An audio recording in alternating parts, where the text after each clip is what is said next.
in this video we are going to learn module 8. Module 8 in the revision on teaching of English. Okay, MCQ.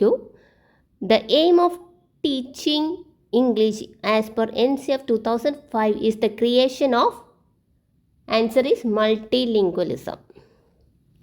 NCF എന്ന് പറയുന്നത് national curriculum framework ആണ്. അതിൻ്റെ duty review ചെയ്യുക. National curriculum framework, school എഡ്യൂക്കേഷനിലെ national curriculum framework review ചെയ്യുകയാണ്. അതിനുവേണ്ടിയാണ് ഈ committee form ചെയ്തത്. Guideline for syllabus, textbook and teaching practices, ഇതിൻ്റെ എല്ലാം ഗൈഡ് ലൈനാണ് NCF, നാഷണൽ കരിക്കുലം ഫ്രെയിംവർക്ക്. സിലബസിൻ്റെയും ടെക്സ്റ്റ് ബുക്കിൻ്റെയും ടീച്ചിങ് പ്രാക്ടീസിൻ്റെയും ഗൈഡ് ലൈനാണ്. NCF ഡെവലപ്പ് ചെയ്തത് NCERT ആണ്. NCERT ആണ് NCF കൊണ്ടുവന്നത്. NCERTൻ്റെ ഫുൾ ഫോമും കൂടെ ഒന്ന് നോട്ട് ചെയ്ത് വെച്ചോളൂ. National council of education research and training. National council of education research and training establish ചെയ്ത ഇയർ, NCERT എസ്റ്റാബ്ലിഷ് ചെയ്ത year 1961. Okay, and NCF 2005. Okay, ചെയർമാനുണ്ട്. ചെയർമാൻ ഓഫ് NCF പ്രൊഫസർ യശ്പാലാണ്. ഓക്കെ, നോട്ട് ചെയ്തോണം അതും കൂടെ.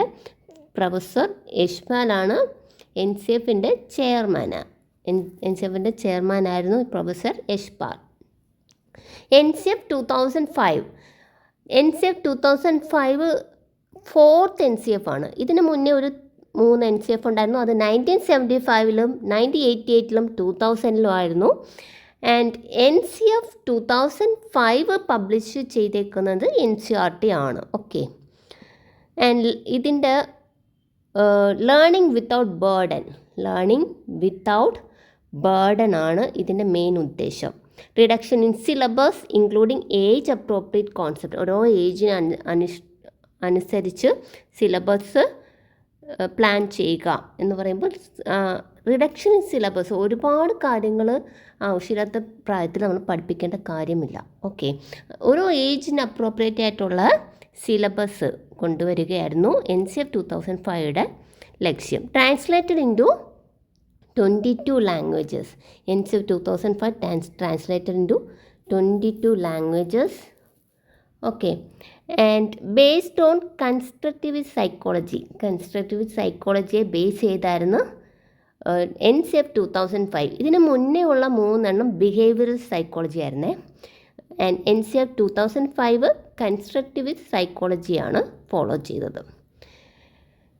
NCF 2005 proposes the evaluation system should be based on ഗ്രേഡ്സിനനുസരിച്ചായിരിക്കണം evaluation system കൊണ്ടുവരേണ്ടതെന്ന് NCF 2005 propose ചെയ്തു. Evaluation system should be based on grades. Next question, the chairperson of the national steering committee was professor Yashpal. നമ്മളിപ്പോൾ already പറഞ്ഞു. Okay, professor Yashpal.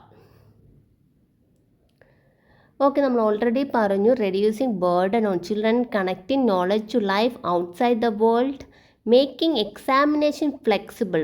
പിന്നെ NCF 2005 തന്നെയാണ്. Okay, 3 language ഫോമുലയായിരുന്നു NCF 2005 follow ചെയ്തത്. അതായത് Hindi, English, native language. First language mother tongue, second language Hindi or English, third language Hindi. Okay, next question, according to the observation in the NCF 2005, English is a dash language in India. English is a global language. Okay, English is a global language എന്നാണ് NCF 2005 പറഞ്ഞിരിക്കുന്നത്.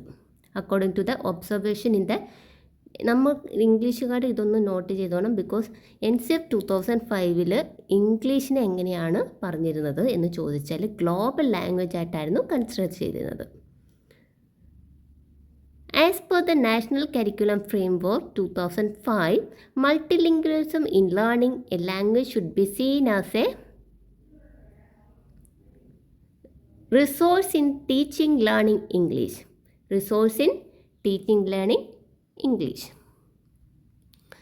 Next question, the concept of the spiral curriculum is attributed to which influential psychologist? Spiral curriculum ആരുടെ concept ആയിരുന്നു spiral curriculum? Jerome Bruner. Okay, എന്താണ് spiral curriculum? A spiral curriculum is one in which there is an iterative revisiting of topic. ഒരു topic നമ്മൾ revise ചെയ്യുന്ന തന്നെയാണ് നമ്മൾ spiral curriculum എന്ന് പറയുന്നത്. Subject or themes throughout the course. A spiral curriculum is not simply the repetition of a topic taught, it requires also the deepening of it. നമ്മൾ revise ചെയ്യുമ്പോഴാണ് നമ്മുടെ ടോപ്പിക്കെല്ലാം deepening ആവുന്നത്. അതാണ് സ്പൈറൽ കരിക്കുലവും പറയുന്നത്. Okay, next question, according to Vygotsky, the more knowledgeable other, MKO എന്നാണ് പറയപ്പെടുന്നത്. MKOയുടെ ഫുൾ ഫോം നോട്ട് ചെയ്തോണം. More knowledgeable other is, according to Vygotsky, the more knowledgeable other is a person with more expertise in a specific area than the learner. ലേണറിനെക്കാട്ടിലും ഒരു നോളജുള്ള ഒരാൾ, a person with more expertise. ഇപ്പം നമ്മുടെ peer group ആവാം, അല്ലെങ്കിൽ നമ്മുടെ teacher തന്നെ മറ്റൊരാളിൽ നിന്ന് പഠിക്കുന്നതാണ്.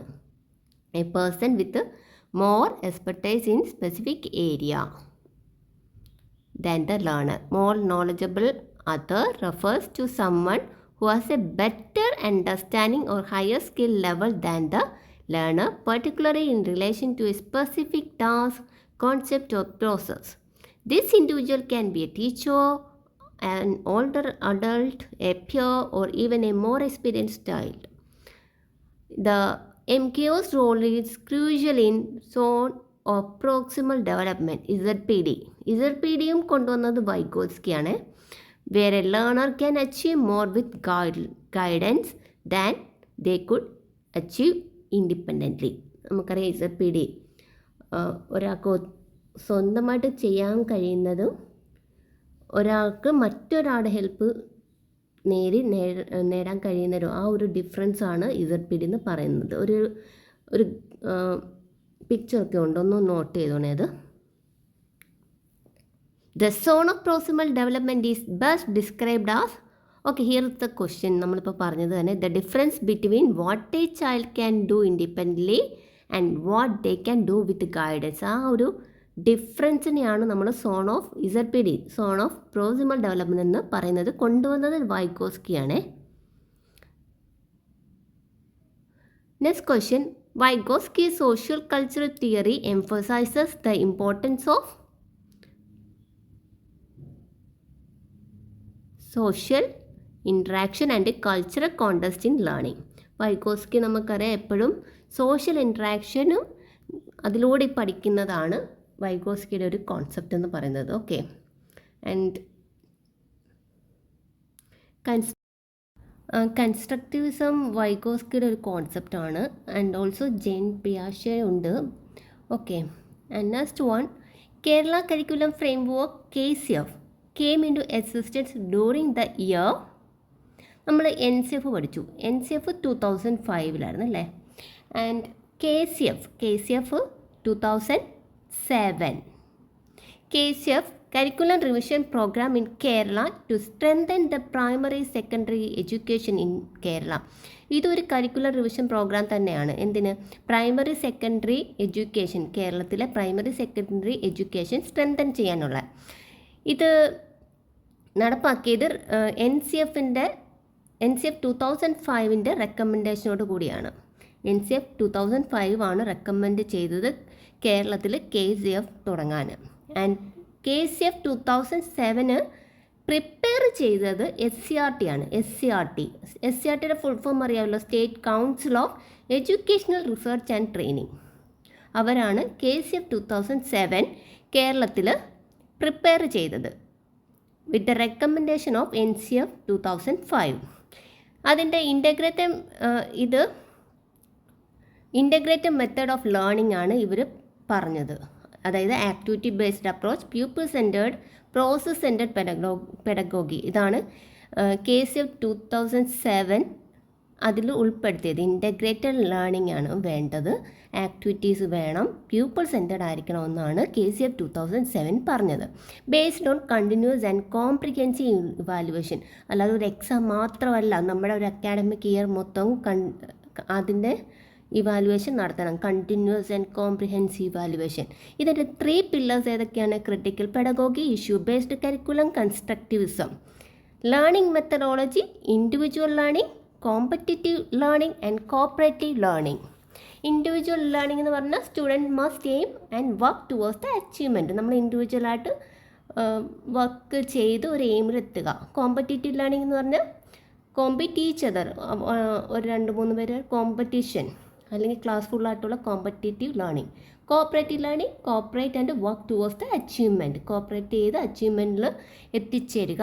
And next one KCF 2013. ഇതിനെ റീഫോം ചെയ്തതാണ്, KCF 2007 റീഫോം ചെയ്തതാണ് KCF 2013.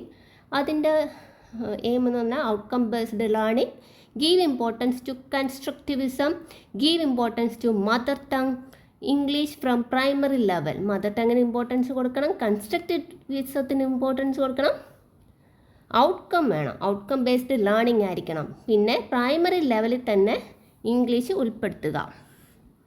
Okay, next question. A student reads or writes 17/4/71. Reads are there for there are. ഒരു ഫ്ലിപ്പായിട്ടാണ് റീഡ് ചെയ്യുന്നത്. Okay, and always keeps letter unfinished while note taking. Letters ഒന്നും finish ആയിരിക്കത്തില്ല, ഒരു വേർഡിൻ്റെ ലെറ്റേഴ്സ് ഒന്നും ഫിനിഷ് ആയിരിക്കത്തില്ല. This student is suffering from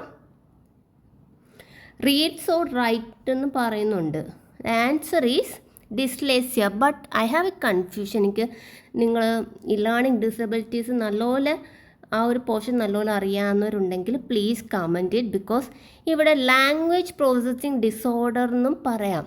because ഇവിടെ റീഡ്സ് ഓർ റൈറ്റ് എന്ന് പറയുന്നുണ്ട്. 17/4/71 ഇതൊരു സെറ്റ് എക്സാമിന് വന്ന ക്വസ്റ്റ്യൻ ആയിരുന്നു. ഓക്കെ, അതിൽ ലേണിംഗ് ഡിസബിലിറ്റിയുടെ പോർഷനിൽ നിന്ന് വന്നൊരു ക്വസ്റ്റ്യൻ ആണ്. 17/4/71 അങ്ങനെ മറിച്ചും തിരിച്ചും പറയുന്നുണ്ട്. ആർ ദെയറിന് പകരം ദെയർ ആർ. സോ ഇവിടെ ആൻസർ പറഞ്ഞിരിക്കുന്നത് ഡിസ്ലേസിയാണ്. പക്ഷേ I have a confusion, language processing disorder എന്നും വരാൻ ചാൻസ് ഉണ്ട്. ഇവിടെ റീഡ്സ് ഓർ റൈറ്റ് എന്നും പറയുന്നുണ്ട്. ബട്ട് നിങ്ങൾ അറിയാവുന്നവരുണ്ടെങ്കിൽ പ്ലീസ് കൺഫേം ഇറ്റ്. അറിയാവുന്നവരുണ്ടെങ്കിൽ comment in the comment box. Okay, and which of the following is an example for specific learning disability? ഒരു സ്പെസിഫിക് ലേണിംഗ് ഡിസബിലിറ്റി ഓപ്ഷനിൽ ഏതാണെന്ന്? Mental retardation, dyslexia, ADHD, autism spectrum disorder. ഇവിടെ answer ഡിസ്ലേസിയാണ്. Dyslexia means റീഡിങ്ങിലുള്ള ആ ഒരു ഡിസബിലിറ്റിയാണ്. Okay, difficulty in reading. Okay, ഇവിടെ ലേണിംഗ് ഡിസബിലിറ്റീസിൻ്റെ ഒരു ഇതുണ്ട്. Dyslexia, learning disability in reading. Dysgraphia, learning disability in writing, graphia writing.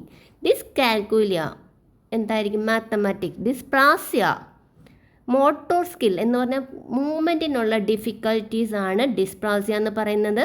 Next one dysphasia or aphasia, learning difficulty in language. ഇതൊന്ന് ഓർത്തോണം, ലാംഗ്വേജ് പഠിക്കാനുള്ള ബുദ്ധിമുട്ടാണ് ഡിസ്ഫേസിയ ഓർ അൽഫാസിയ.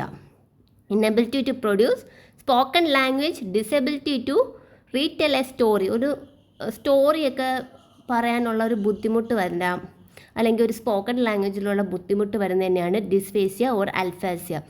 ADHD മീൻസ് അതിൻ്റെ full form attention deficit hyper active disorder എന്നാണ്.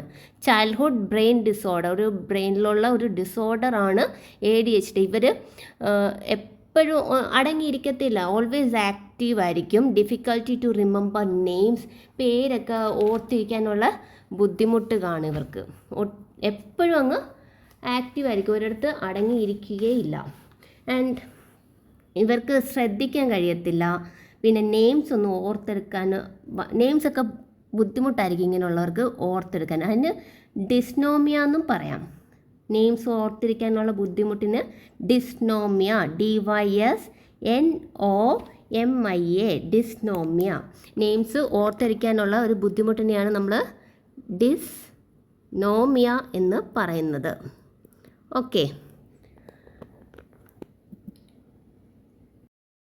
Okay, thank you.